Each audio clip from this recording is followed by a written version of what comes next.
1 may keçki saat 20:06. Здравствуйте.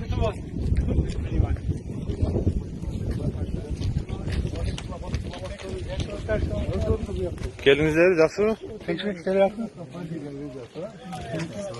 Bili de. Selamun aleyküm. Ötörünüz. Tez ötünüzler. Ötörünüzler.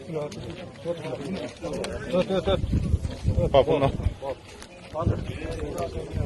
Keçki saat 20:06, 1 may. Vuruptur da. Vurdu.